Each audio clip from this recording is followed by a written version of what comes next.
जी, problems की जो PDF है वो मैं सेंड करूंगा। गूगल क्लासरूम में अपलोड भी की हुई है।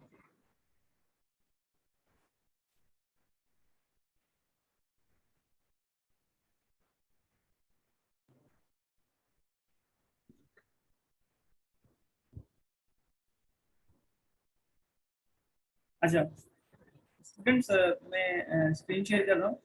पीडीएफ इंशाल्लाह से शेयर कर दूंगा आपके साथ। कहाँ गई problem?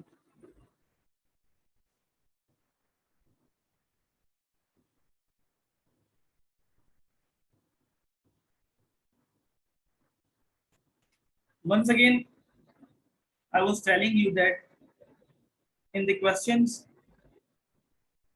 question number 6, right? Question number 7, sorry. In question number 7, this is a pre-closing trial balance is given in the question, like before adjustment, the trial balance is given in the question, and the data, supplementary data is available. Supplementary data means the information. Supplementary data का मतलब है एक information available है for adjustment, for solving adjustment, and this is a complete sentence. The supplementary data or the informations or additional informations are available for solving the adjustment. हम adjustment को solve करेंगे through this data, through this information, right? So how can we solve these supplementary data? लेकिन इस supplementary data को solve करने के लिए हमें थोड़ा सा इसको बैकग्राउंड समझना पड़ेगा कि सप्लीमेंट्री डेटा या इन्फॉर्मेशन क्या चीज होती है और एडजस्टमेंट किस चीज का भला का नाम है। जरा एडजस्टमेंट को और सप्लीमेंट्री डेटा को समझने के लिए मैं एक काम करता हूँ, मैं आपको थोड़ी सी न्यूमेरिकल एग्जांपल देता हूँ ताकि आपको क्लियर हो जाए चीजें।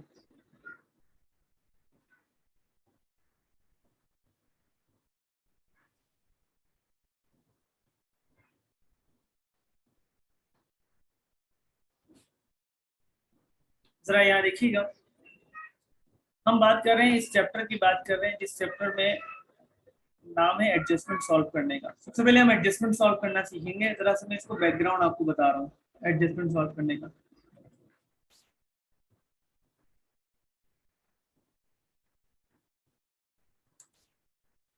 सही, चैप्टर का नाम लिख देता हूँ, एडजस्टमेंट। ठीक है। अच्छा, आप एडजस्टमेंट सॉल्व किस तरह करेंगे जरा इसको देखिए। देखिए, एक आपको क्वेश्चन का डेटा गिवन होगा और एक आपको एडजस्टमेंट डेटा गिवन होगा। एडजस्टमेंट डेटा का मतलब ये है कि एडजस्टमेंट इन्फॉर्मेशन गिवन होगी। ठीक है, ये क्वेश्चन हमेशा इस तरह से बनकर आएगा। एक क्वेश्चन का डेटा होगा और एक एडजस्टमेंट का डेटा होगा। अब क्वेश्चन के डेटा और एडजस्टमेंट के डेटा को आपको एडजस्ट करना है। मैं आपको ये समझाने लगा हूँ।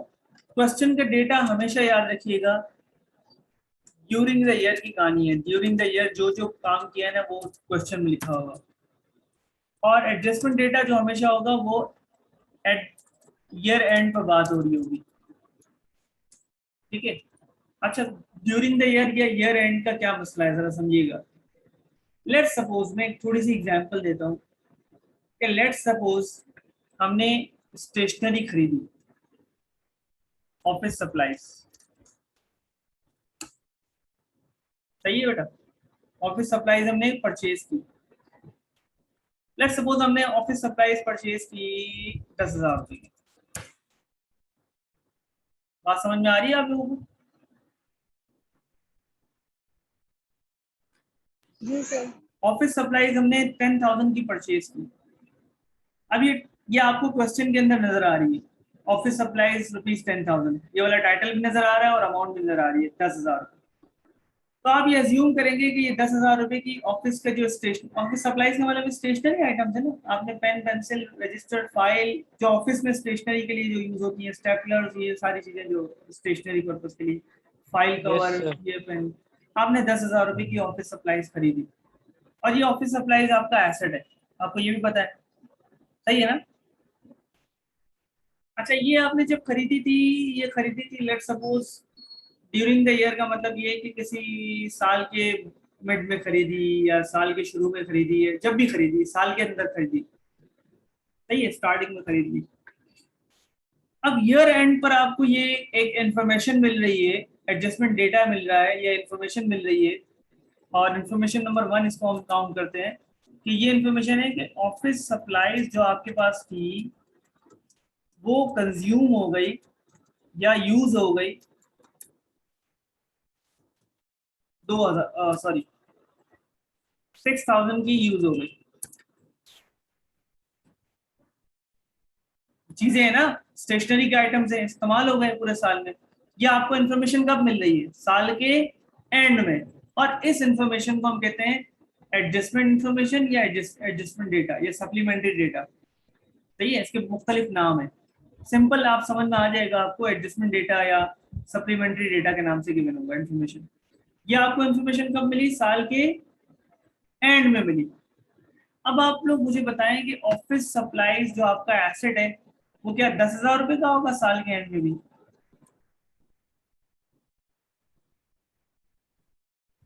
जी नो बताएं। सर। No sir. नो। तो आप क्या करेंगे, एक मिनट,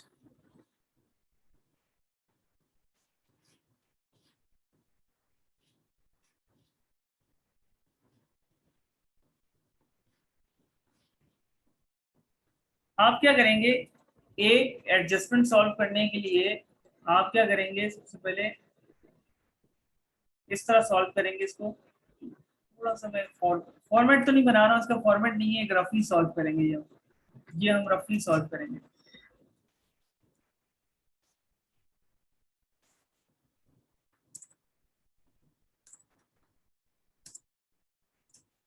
एडजस्टमेंट सॉल्यूशन कर रहे हैं, लेकिन ये आप रफली सॉल्व करेंगे।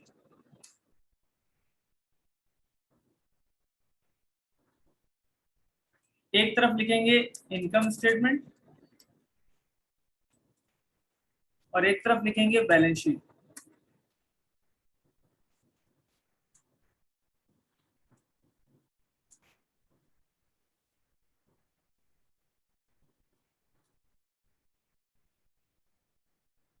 ये बिल्कुल रफ सॉल्व कर रहा हूँ, बिल्कुल समझाने के लिए।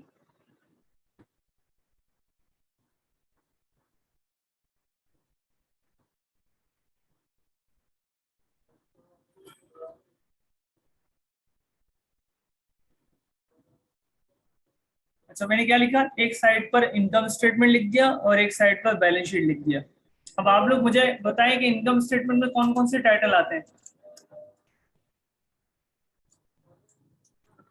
Revenue and expenses. रेवेन्यू और एक्सपेंस के टाइटल इनकम स्टेटमेंट में आते हैं। बैलेंस शीट में कौन कौन से टाइटल आते हैं? Assets, liabilities and equities.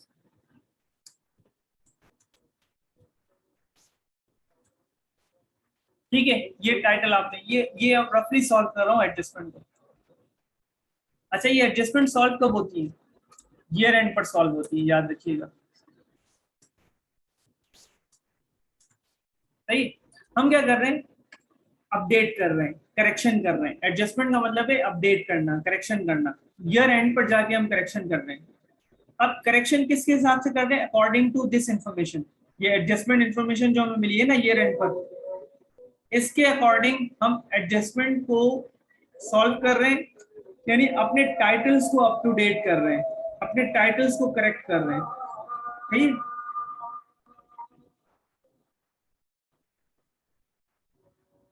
अजान ब्रेक लेते हैं, फिर स्टार्ट कंटिन्यू करते हैं इसको।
अच्छा स्टूडेंट्स, तो एडजस्टमेंट का मतलब ये है कि हम अपने टाइटल्स को अप टू डेट करें, ठीक है, करेक्ट कर दें।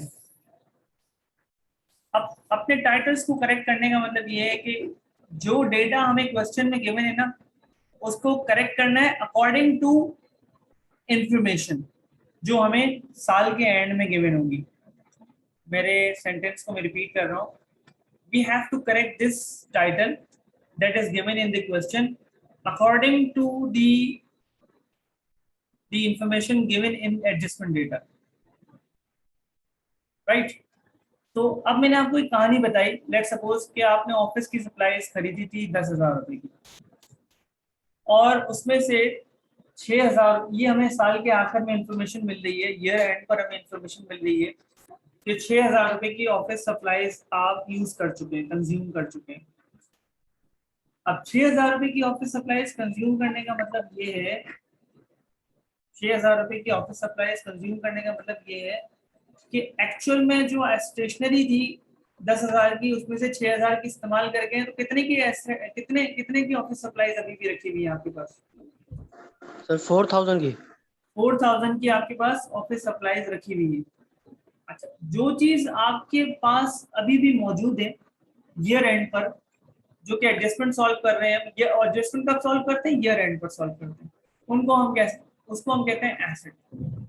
एसेट का मतलब है जो चीज अभी भी अनयूज्ड है वो एसेट है, और जो चीज यूज्ड हो गई, कंज्यूम हो गई, वो आपका एक्सपेंस बन गया। एसेट और एक्सपेंस में डिफरेंस ये है ना, एसेट वो चीज जो अभी तक रॉ फॉर्म में, अभी तक अनयूज फॉर्म में, जिसको अभी तक आपने इस्तेमाल नहीं किया। एसेट्स आपको फ्यूचर में बेनिफिट देता है, और जैसे ही उसको आप इस्तेमाल कर लेते हो वो आपका एक्सपेंस बन जाता है। तो आप देखें, एक्सपेंस का टाइटल आ रहा है इनकम स्टेटमेंट वाली साइड पर आ रहा है, और एसेट्स का टाइटल आ रहा है बैलेंस शीट वाले साइड पर आ रहा है। तो यहाँ पर आप लिखेंगे ऑफिस की जो सप्लाईज थी वो यूज्ड हो गई, उसको आप कहेंगे एक्सपेंस, ऑफिस सप्लाईज एक्सपेंस। नजर आ रही है आपको ऑफिस सप्लाईज एक्सपेंस?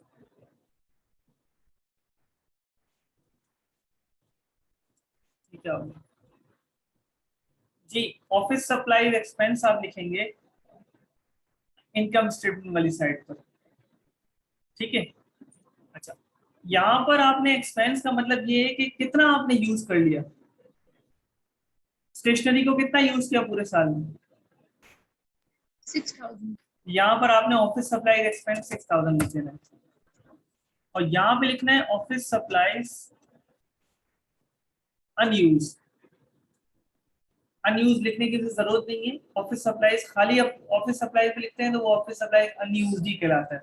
ये अनयूज लिखने की जरूरत वैसे नहीं है, चले लिख दें, लेकिन लिखने की जरूरत नहीं भी है।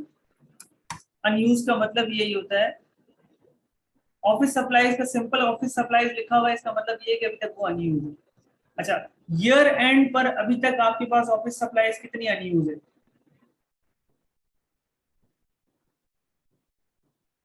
4,000। 4,000। तो इधर आप 4,000, ये आपका एसेट हो गया 4,000, ठीक है। एसेट साइड पे लिख दिया आपने, और यहाँ पर आपने लिख दिया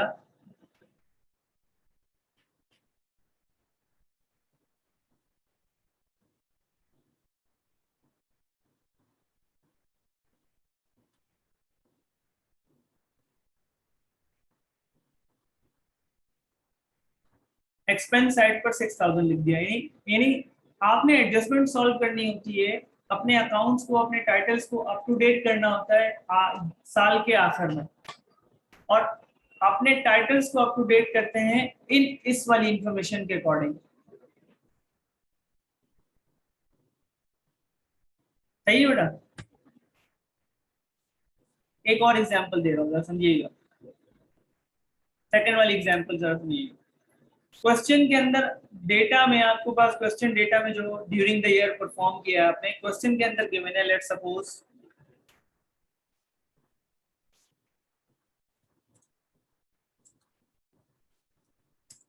सेल्स सप्लाईज।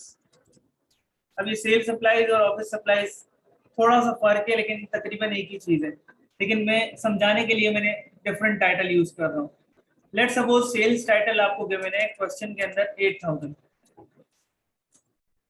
सेल्स सप्लाईज और ऑफिस सप्लाईज तकरीबन सेम चीज है, थोड़ा सा फर्क है, लेकिन अभी आप लोगों को समझाने के लिए लिख रहा हूँ। सब सेल्स सप्लाईज कितनी लिखी हुई है? 8000। एडजस्टमेंट इंफॉर्मेशन में लिखा हुआ है कि सेल्स सप्लाईज अनयूज्ड रुपीज 2000, नहीं अनयूज्ड रुपीज 3000। अब देखें सेकंड वाली एडजस्टमेंट, जो साल के आखिर में हमें इंफॉर्मेशन मिल रही है कि 3000 रुपए की अभी तक सेल सप्लाईज हमने यूज नहीं की, अनयूज्ड है। अब इसकी एडजस्टमेंट किस तरह सॉल्व करेंगे? सेल सप्लाईज कितनी यूज हो गई, कितनी अनयूज है, ये बताएं सिर्फ। सर 5000 यूज हो गई है। हाँ 3000 की अभी भी अनयूज है और 5000 की हम यूज कर चुके हैं। बिल्कुल सही बताया। तो जो यूज कर चुके हैं उसको हम यहाँ लिखेंगे सेल सप्लाईज एक्सपेंस के नाम से लिखेंगे। 5000 की हम यूज कर चुके हैं, और जो अनयूज है उसको हम यहाँ लिखेंगे सेल्स सप्लाईज अनयूज। अनयूज लिखने की यहाँ जरूरत नहीं है, वैसे सेल सप्लाईज खाली लिख दिया, वो अनयूज ही होता है। कितने की अभी तक अनयूज है? 3000। हाँ 3000 की अनयूज है, मतलब 5 टोटल 8000 की हमने खरीदी थी, जो क्वेश्चन के अंदर गिवन थी उसमें से 3000 की अनयूज हो गई। बिल्कुल सही बताया। 3000 की अभी तक अनयूज है, 5000 की यूज कर चुके हैं। बिल्कुल सही, बिल्कुल सही। जी कहानी समझ में आ रही है आप लोगों को?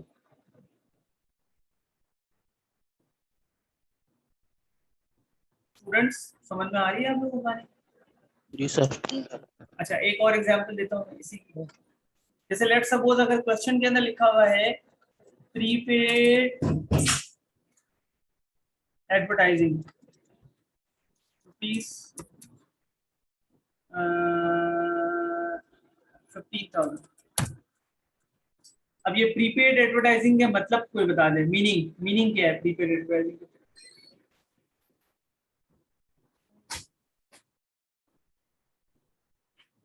एडवांस में पैसा दिया है सर एडवर्टाइजमेंट हाँ का। एडवर्टाइजमेंट का हमने एडवर्टाइजिंग कंपनी को पैसा दिया है 15,000 रुपए एडवांस में, प्रीपेड।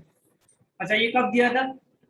ड्यूरिंग द ईयर, पूरे साल में कभी भी दे दिया, मतलब बीच में कभी दिया होगा हमें नहीं पता, लेकिन ड्यूरिंग द ईयर हमने 15,000 रुपए दिए। अब एडवांस पैसा देने का मतलब ये है कि वो हम एडवर्टाइजमेंट के लिए पैसा दे रहे हैं, तो वो एडवर्टाइजिंग हमारी चलाएगा। हमने टीवी वाले को पैसे दिए हैं, या जियो वालों को पैसे दिए हैं, या किसी किसी ARY चैनल को दिए, किसी किसी चैनल को पैसे दिए, किसी एडवर्टाइजमेंट के लिए पैसे दिए 15,000 रुपए। हमने कहा भाई 3 ऐड चलानी है 15,000 रुपए में, 5,000 रुपए की एक एडवर्टाइजमेंट होगी, सही है। कहीं भी ऐड किसी जगह भी हमने यूट्यूब पे ले दिए, कहीं भी हमने एडवर्टाइजमेंट के लिए पैसे दिए, हमें ये नहीं पता। हमें ये पता है कि हमने एडवांस में 15,000 रुपए दिए, 3 ऐड चलानी है। साल के एंड में हमें एक इंफॉर्मेशन मिल रही है कि एडवर्टाइजिंग इज प्रीपेड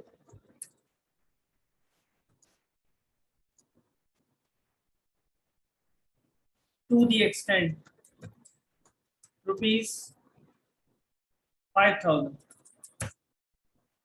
ये हमें इंफॉर्मेशन मिल रही है, साल के आखिर में हमें इंफॉर्मेशन मिल रही है कि 5,000 रुपए की प्रीपेड एडवर्टाइजिंग प्रीपेड अभी भी बची हुई है। इसका मतलब ये है कि प्रीपेड का दूसरा नाम है अनएक्सपायर्ड। एक होता है प्रीपेड, और प्रीपेड की जो अपोजिट है वो है, अपोजिट जो है वो है एक्सपायर्ड, यानी एडवर्टाइजमेंट एक्सपायर हो गई। एक्सपायर का मतलब है यूज हो गई, सही है। एक होता है अनएक्सपायर्ड, एक होता है एक्सपायर। एक्सपायर का मतलब है एक्सपेंस होना, खर्चा होना, एक्सपेंस होना। हमने एडवांस में जो पैसे दिए थे 15,000 रुपए साल के दौरान, साल के एंड में आके हमें इंफॉर्मेशन मिल रही है कि अभी भी एडवर्टाइजिंग के अंदर 5,000 रुपए प्रीपेड है। 5,000 रुपए प्रीपेड होने का मतलब ये है कि हमने कितने की एडवर्टाइजमेंट चला दी है, कितने की एक्सपेंस हो गया एडवर्टाइजमेंट का? 10,000 रुपए की सर। तो 10,000 रुपए का हमारा एडवर्टाइजमेंट का एक्सपेंस हो गया है, जो कि हम इनकम स्टेटमेंट वाली साइड पे लिखेंगे, एडवर्टाइजिंग एक्सपेंस के नाम से लिखेंगे। और कितना? 10,000 रुपए एक्सपेंस हो गया। और प्रीपेड हम लिखेंगे एसेट साइड पर, बैलेंस शीट वाले साइड पर। बैलेंस शीट में एसेट लिखते हैं ना, तो प्रीपेड एडवर्टाइजिंग हमारा रहेगा साल के एंड में 5,000। 5,000। कहानी समझ में आई आपको? Yes sir. एक और एग्जांपल दे रहा हूं मैं। लेट्स सपोज यहाँ लिखा हुआ है प्रीपेड रेंट। रेंट का मतलब क्या है? एडवांस में रेंट देना। हाँ, रेंट का मतलब क्या है? सर किराया। हाँ, किराया। आपने घर लिया, घर का किराया दे दिया 10,000 रुपये एडवांस। 2 महीने का किराया दिया लेट्स सपोज। नहीं, 2 महीने का किराया नहीं दिया आपने। आपने 4 महीने का किराया दे दिया 20,000 रुपये। सही है, 20,000 रुपये आपने किराया दे दिया एडवांस में। ठीक है, अब साल के एंड में आके आपको एक इंफॉर्मेशन मिल रही है कि आपने जो किराया दिया था, rent has been expired rupees 5,000। 5,000 रुपये की आपने रेंट एक्सपायर कर ली है। एक्सपायर का मतलब है यूज कर ली, एक्सपेंस हो गई। तो अब आप बताएं कि साल के एंड में आके एडजस्टमेंट आप सॉल्व करने लगे हैं तो क्या करेंगे? कितना आपने रेंट एक्सपेंस किया है, रेंट एक्सपायर हुई है, और कितना अभी भी प्रीपेड है? सर 15,000 रुपए की बची है हमारी रेंट। हाँ, ये आप बता रहे हैं, बाकी स्टूडेंट्स को समझ में आ रहा है नहीं आ रहा? रवि, आप रवि बता रहे थे, कौन बता रहा था? जी सर। जी, वजिया आप बताएं, समझ में आ रहा है? जी सर। हाँ, ये देखना है कि हमने जो प्रीपेड एडवांस में जो रेंट दी थी, उसमें से कितने की रेंट एक्सपायर हो गई है, कितने की अभी भी प्रीपेड है। अच्छा, तो यहाँ 20 में से कह रहा है 5,000 की एक्सपायर हो गई है। तो लेट्स से हम देखते हैं, रेंट एक्सपेंस हमारा हो गया 5,000 का एक्सपायर हो गया। इट मींस प्रीपेड रेंट जो हो गया हमारा, वो अब 15 रह गया। हालांकि प्रीपेड रेंट की वैल्यू क्या थी, जरा देखें क्वेश्चन के अंदर क्या प्रीपेड रेंट लिखा हुआ था। कितनी अमाउंट थी क्वेश्चन के अंदर? 20,000 थी प्रीपेड रेंट की। लेकिन एडजस्टमेंट करने के बाद अब प्रीपेड रेंट की वैल्यू कितनी हो गई? 15,000 15। हो गई। ये इसको कहते हैं अप टू डेट, इसको कहते हैं एडजस्टमेंट, इसको कहते हैं करेक्शन। के ड्यूरिंग द ईयर जो क्वेश्चन में डेटा गिवन होता है, जब डेटा अमाउंट गिवन होती है, वो साल के एंड में आके चेंज भी हो सकती है और नहीं भी हो सकती। चेंज मैं नहीं कह रहा हूँ हर दफा चेंज होगी, चेंज हो भी सकती है और नहीं भी हो सकती। वो आपको अप टू डेट करना है टाइटल से। और किसके अकॉर्डिंग करना है? इस इंफॉर्मेशन के अकॉर्डिंग करना है। According to this information you have to update these question data, and this updation you will this updation is called as adjustment solve करना।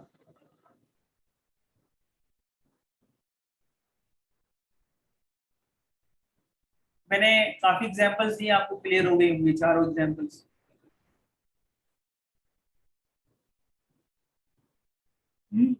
बताएं आप लोग मुझे।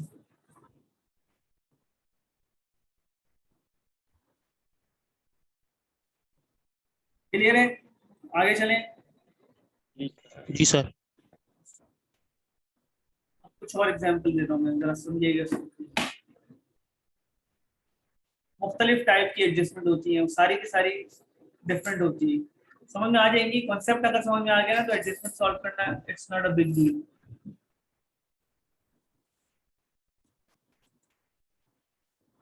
अच्छा, आप देखिएगा, मैं नेक्स्ट एग्जांपल दे रहा हूँ, जरा इसको मैं अलग कर रहा हूँ इन चारों को।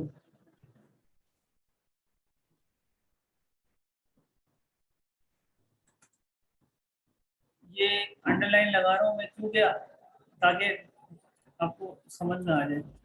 अलग नहीं है, लेकिन ये थोड़ा सा आपको क्लियर हो जाएगी चीजें।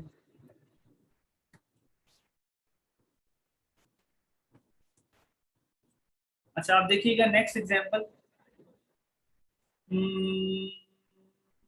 एग्जांपल कौन सी दूँ? हाँ, सही है।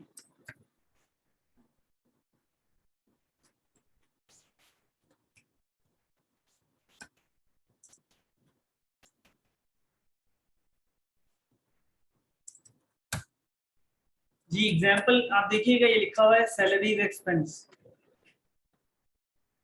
सही है? मैं इसको एक काम करता हूँ, दो एग्जाम्पल देता हूँ, तो कलर चेंज कर देता हूँ अगर आपको समझ में आ रहा है।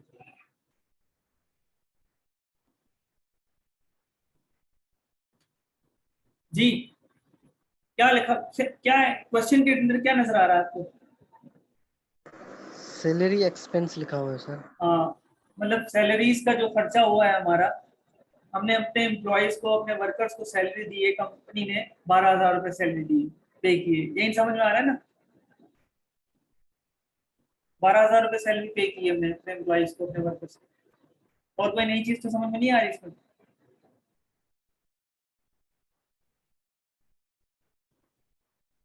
मेरी आवाज आ रही है?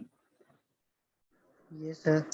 12,000 रुपये सैलरीज दी। मैं थोड़ा सा फोकस कर रहा हूँ चीजों को ताकि आपको समझ में आ जाए, कंफ्यूजन होती है जब पेपर सॉल्व करने जाते हैं, क्वेश्चन सॉल्व करने जाते हैं। अच्छा, अब साल के, ये साल के दौरान की इंफॉर्मेशन है, साल के एंड में हमें ये इंफॉर्मेशन मिलती है कि सैलरीज अनपेड ₹3,000,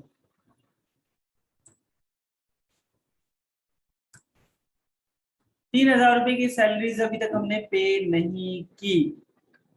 अब इसको जरा समझिएगा, ये जो ऊपर आपको एक्सपेंस नजर आ रहा है ना क्वेश्चन में, इसको आप कहीं नोट डाउन कर लें। ये जो एक्सपेंस होता है ना, हमेशा ये लिखा हुआ नहीं होगा, लेकिन हमेशा मैं आपको बताऊं ये पेड होगा, ये पेड होगा हमेशा, याद रखिएगा। ये पेड लिखा हुआ नहीं होगा ऊपर, क्वेश्चन के अंदर जो भी एक्सपेंस होगा ना, वो जितना भी एक्सपेंस, जो एक्सपेंस होगा लिखा हुआ, सैलरीज एक्सपेंस लिखा हुआ है तो वो पेड होगा। पेड का मतलब है उसको हमने पे कर दिया है, और अनपेड का मतलब आपको पता है कि जो पे नहीं किया, सही है? यानी ये कंपनी के ऊपर एक तरीके से लाइबिलिटी, एक कंपनी में एम्प्लॉयज हैं, वर्कर्स काम करते हैं, उनको हमने 12,000 रुपये पे कर दिया है, 3,000 रुपये अभी तक पे नहीं किया। ठीक है, आम लफ्जों में समझ, उर्दू में मैंने समझा दिया। एक कंपनी है जिसमें सैलरी है, जितनी भी सैलरी है, सैलरी नहीं बताए, 12,000 रुपये सैलरी पे कर दी है, 3,000 रुपये पे भी सैलरी अनपेड है, इन्हें पे नहीं की। आम लफ्जों में समझ में आ गया? अब चलते हैं यहाँ एडजस्टमेंट सॉल्व करते हैं। हम इनकम स्टेटमेंट बनाएंगे, अभी इनकम स्टेटमेंट बना लिया, अभी हम एडजस्टमेंट सॉल्व कर रहे हैं। तो इनकम स्टेटमेंट में हमें टोटल एक्सपेंस लिखना होगा कि सैलरी का टोटल खर्चा कितना है। तो हम पेड और अनपेड दोनों को प्लस कर देंगे, याद रखिएगा, 12 प्लस 3, 12,000 प्लस 3,000। जो चीज कंपनी ने अपने वर्कर्स को पे कर दिया है, जो कंपनी ने पे नहीं किया है, टोटल कंपनी का खर्चा, जो सैलरी का खर्चा है वो 15,000। मेरी बात समझ में आई आपको? सैलरीज पेड और अनपेड प्लस कर देंगे। मैं लिख भी दूं यहाँ पर, 12 और 3 नहीं लिखता, बल्कि पेड एंड अनपेड लिख देता हूँ, पेड प्लस अनपेड। नजर नहीं आ रहा था आपको, थोड़ा सा पेड और अनपेड मैंने प्लस कर देना, इसको हम कहेंगे टोटल सैलरी का जो खर्चा है वो 15,000। 15। 15 में से हमने 12,000 रुपये पे कर दिए, 3,000 रुपये अभी तक हमने पे नहीं किया सर। नहीं किया। जो पे नहीं किया वो हमारी लाइबिलिटी है। एक्सपेंस को मैंने यहाँ लिख दिया क्योंकि इनकम स्टेटमेंट में दो चीजें आती हैं, रेवेन्यू और एक्सपेंस आता है। अच्छा, बैलेंस शीट में तीन चीजें आती हैं, एसेट्स, लाइबिलिटी और इक्विटी। अब मैं यहाँ पर अपनी लाइबिलिटी लिखूंगा, इसको मैं नाम दूंगा सैलरीज पेएबल। सैलरीज पेएबल का मतलब ये है कि कंपनी के ऊपर 3,000 रुपये की रिस्पॉन्सिबिलिटी है, जो अनपेड के नाम से, जो कंपनी ने अभी तक पे नहीं।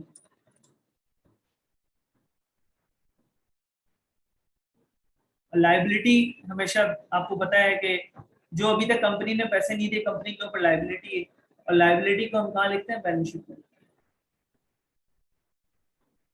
और ये कौन सी वाली लाइबिलिटी है? Salaries payable.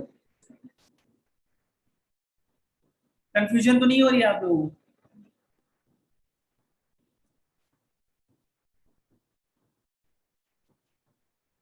अच्छा, नेक्स्ट करते हैं, एक और एग्जांपल देता हूं मैं आप लोगों को।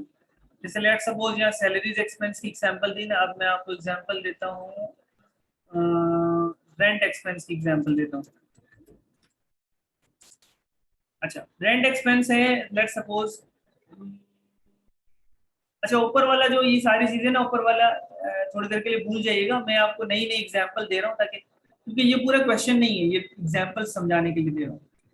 रेंट एक्सपेंस लेट सपोज आपके पास है 6,000 रुपये।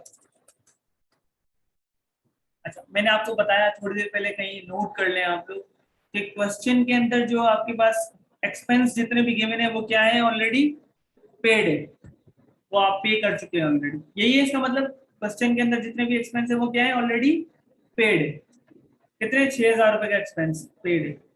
अच्छा, एडजस्टमेंट इंफॉर्मेशन में हमें ये दे रहा है कि रेंट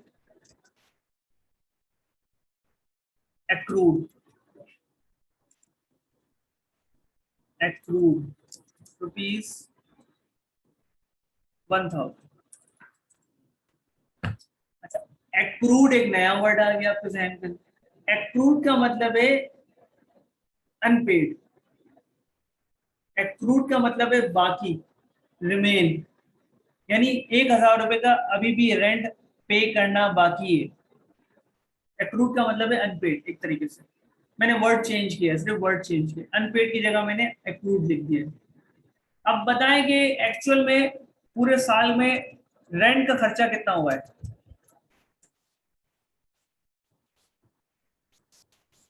सर 7,000। बिल्कुल सही बताया, पेड और अनपेड प्लस करेंगे तो 7,000 आ जाएगा।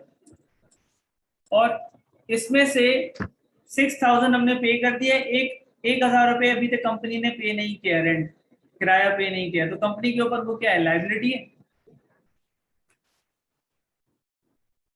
इस लायबिलिटी को कहते हैं रेंट पेएबल।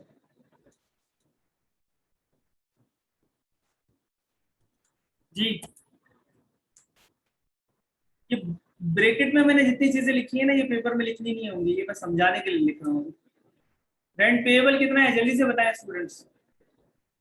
1,000 सर। 1,000, बिल्कुल सर। कोई मुश्किल तो नहीं है, समझ में आ रहा है आप लोगों को। अच्छा, दो चीजें हो गई, जी अब सर। तीसरी चीज की तरफ जा रहे हैं हम। अच्छा, तीसरी चीज है हमारी, हाँ तीसरी चीज हमारी है, क्या है तीसरी चीज हमारी है, डेप्रिसिएशन वाली।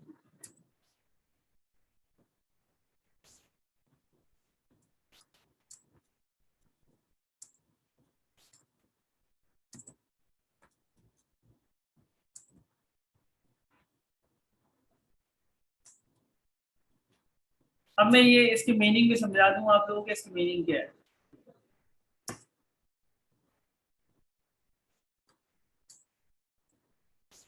ये देखिएगा, फर्नीचर आपने गिवन है क्वेश्चन में, लेट्स सपोज 20,000 का, और एक्यूमुलेटेड गिवन है 2,000 का, और ये एडजस्टमेंट में लिखा हुआ ये है कि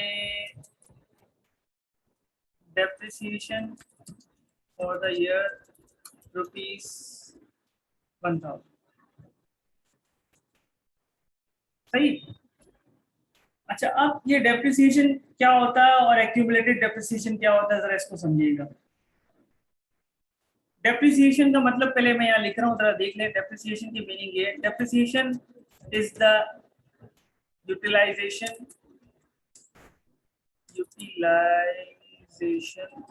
of non current assets, non current tangible assets. ये टेंजिबल और इंटेंजिबल क्या होता है बाद में बताऊंगा। ये जो नॉन करंट एसेट्स, फर्नीचर है, इक्विपमेंट्स हैं, इसकी यूटिलाइजेशन को कहते हैं डेप्रिसिएशन। यानी आम लफ्जों में अगर मैं समझाने की कोशिश करूं, आसान लफ्जों में, कि अगर आपने फर्नीचर खरीदा 20,000 रुपए का, सही है, 20,000 रुपए का फर्नीचर खरीदने के बाद यहाँ पर जो सेंटेंस लिखा है नंबर 7 में कि 1,000 रुपए का वो डेप्रिशिएट हो गया। डेप्रिशिएट का मतलब ये है कि 1,000 रुपए का वो फर्नीचर आपने इस्तेमाल कर लिया।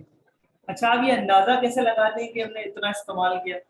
देखिए इसके पीछे वर्किंग होती है, ये वर्किंग अभी आपको करनी नहीं होगी, ये बाद में हम सीखेंगे। दोबारा से मेरे सेंटेंस को सुनिएगा, ये डेप्रिसिएशन की पीछे वर्किंग होती है कि कितने का हम एसेट यूज कर चुके हैं। फॉर द टाइम बिंग अभी हम ये समझते हैं कि हमने 1000 रुपए का डेप्रिसिएशन इस्तेमाल कर लिया, सही है, मतलब 1000 रुपए का फर्नीचर इस्तेमाल कर लिया, जो फर्नीचर इस्तेमाल किया उसको हम कहते हैं डेप्रिसिएशन। क्लियर हो गई बात यहाँ तक? अच्छा, अभी डेप्रिसिएशन के अंदर और एक्यूमुलेटेड डेप्रिसिएशन में क्या फर्क है? अब जरा यहाँ देखिएगा, लेट सपोज अगर आपने फर्नीचर खरीदा 2010 में या 2018 में खरीदा, 2019 हो गया, 2020 हो गया, अभी 2021 पूरा नहीं हुआ ना, अभी 3 साल हुए हैं। इसको जरा समझिएगा, आपने एक एसेट खरीदा, फर्नीचर खरीदा, 2018 में खरीदा, तो एक 2018 में जो आपका डेप्रिसिएशन हुआ है वो 1000 रुपये हुआ, मतलब 1000 रुपये तक आपने उसको इस्तेमाल किया। फिर 2019 में 1000 रुपये का इस्तेमाल किया, फिर 2020 में आपने 1000 रुपये तक का इस्तेमाल किया। यानी 1000 रुपये का इस्तेमाल करने का मतलब ये है कि आपने 1000 रुपये तक उसको इस्तेमाल कर लिया पूरे साल में, ठीक है, 2018 में। 2019 में 1000 रुपये का मजीद इस्तेमाल किया, 2020 में मजीद 1000 रुपये का इस्तेमाल किया। एक्यूमुलेटेड कहते हैं टोटल डेप्रिसिएशन को। पहले साल आपने 1000 रुपये तक इस्तेमाल किया, दूसरे साल आपने 1 और 1 2000 रुपये तक इस्तेमाल किया, तीसरे साल 1 3000 रुपये तक इस्तेमाल किया। इसको कहते हैं एक्यूमुलेटेड डेप्रिसिएशन। अच्छा, डेप्रिसिएशन एक्सपेंस में और एक्यूमुलेटेड डेप्रिसिएशन में फर्क नजर आया? डेप्रिसिएशन एक्सपेंस एक साल के डेप्रिसिएशन को रिप्रेजेंट कर रहा होता है और एक्यूमुलेटेड डेप्रिसिएशन टोटल डेप्रिसिएशन को रिप्रेजेंट कर रहा होता है। मतलब 6000 रुपये का हमने इस्तेमाल किया है। नहीं नहीं नहीं, पहले साल 1000, दूसरे साल 1000, तीसरे साल 1000। अगर एक्यूमुलेटेड देखा जाए तो पहले साल 1, दूसरे साल 1 और 1 2, तीसरे साल 1 और 1 और 1, टोटल 3। टोटल 3000 रुपये तक हमने डेप्रिशिएट किया है अभी तक।